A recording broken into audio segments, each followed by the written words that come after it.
Simulation de soins par des personnels quelque peu indélicats. Une scène jouée devant des infirmières, elle relève les erreurs, du mauvais traitement aux soins insuffisants, ou encore la mauvaise hygiène. Un jeu, mais surtout une piqûre de rappel sur les bons réflexes à garder malgré la fatigue ou le stress, afin de bien prendre en charge les patients. Ça commence c'est par l'hygiène, j'ai envie de dire c'est le b.a.-ba de notre travail. Dans chaque chambre, dans chaque box, on a de quoi se laver les mains, éviter tout ce qui est port de bijoux, vernis, les ongles assez longs, il faut éviter tout ça pour éviter de transmettre le moins de germes aux patients. Ça passe de la prise en charge médicamenteuse, l'hygiène encore une fois parce que c'est très important, la gestion des déchets.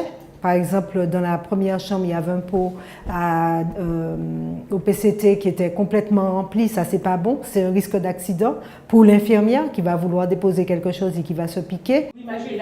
L'exercice de la chambre des erreurs est mis en place par l'équipe opérationnelle d'hygiène des cliniques Saint-Paul et Anscola. Plusieurs ateliers sont proposés aux professionnels, mais aussi aux visiteurs qui sont sensibilisés à la sécurité lors de leur passage dans les établissements de santé. Des gels hydroalcooliques leur sont distribués. C'est très important, surtout pour l'hygiène et pour la santé, lorsqu'on va rendre visite à quelqu'un de la famille. Et surtout de bien faire attention pour que la personne ne soit pas contaminée et nous aussi qu'on ne soit pas contaminés. Usagers soignants, partenaires pour la sécurité, car l'un des plus grands dangers sont les maladies nosocomiales, des infections transmises entre patients ou soignants à l'intérieur même des hôpitaux. Ça peut aller de la grippe à la tuberculose, les gastro, les infections urinaires, enfin un panel vraiment très élargi qu'on essaie justement de diminuer.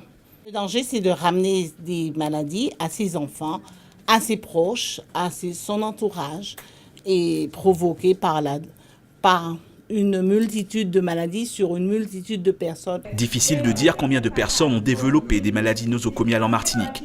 Mais selon une enquête nationale, en 2012, sur 300 000 patients hospitalisés cette année-là, environ 5%, soit 15 000 d'entre eux, avaient une ou plusieurs infections nosocomiales.